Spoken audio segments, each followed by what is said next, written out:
আমি আসলে তিস্তার চরে এসেছি। দহগ্রাম যে তিস্তা, পাটগ্রাম উপজেলার দহগ্রাম তিস্তা। আমি একটা আশ্চর্যজনক বিষয় দেখাচ্ছি। আমরা আসলাম অন্য একটা ঘটনায়, কয়েকজন সংবাদকর্মী, কিন্তু এখানে এসে দেখছি যে তিস্তার পানি আসলে বাড়ছে ধীরে ধীরে ধীরে ধীরে। এই যে আশেপাশে বসত এলাকা, এখানে কিন্তু আমরা দেখছি গুচ্ছগ্রাম যে রয়েছে, গুচ্ছগ্রাম বলতে এটাকে গুচ্ছগ্রামই তো নাকি? আচ্ছা, তিস্তার পার গুচ্ছগ্রাম। ধীরে ধীরে তো পানি ঢুকছে চাচা। হ্যাঁ, এটা কি মানে ইন্ডিয়াতে কভার খুলে দিছি। শিওর আপনি? হ্যাঁ, কভার খুলে দিয়েছে। কভার খুলে দিছি। আচ্ছা আচ্ছা আচ্ছা। প্রিয় দর্শক, দেখতে পাচ্ছেন যে আসলে এই যে দৃশ্য, এই দৃশ্যটা কিন্তু এই মুহূর্তে আমার কাছে অন্যরকম লাগছে।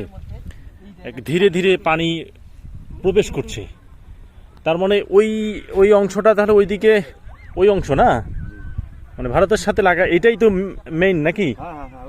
তাহলে এটা পুরো তাহলে ছড়িয়ে যাবে না? তাহলে তো আজকে রাতেই তো মনে হয় পুরোটাই প্লাবিত হওয়ার সম্ভাবনা আছে। হ্যাঁ, প্রিয় দর্শক, একটা অন্যরকম বিষয়। আপনারা জানেন যে বাংলাদেশের বেশ কিছু জেলায় কিন্তু তীব্র বন্যার স্রোত এবং বন্যায়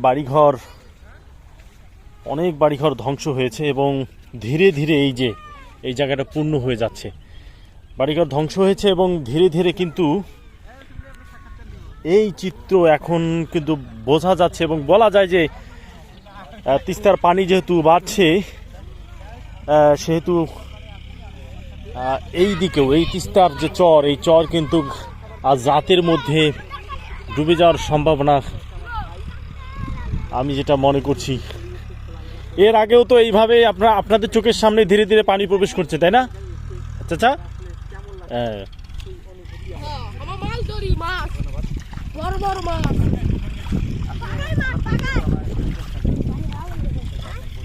তার মানে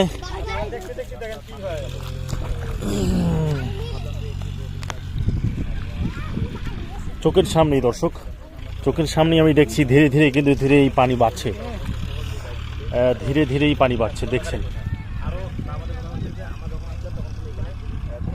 এই এখন থেকে মাত্র কয়েক মিনিট আগের ঘটনা। আমরা এই যে গুচ্ছগ্রাম এই যে জায়গাটিতে এসেছি, একটু খোঁজ খবর নেওয়ার জন্য আসছি।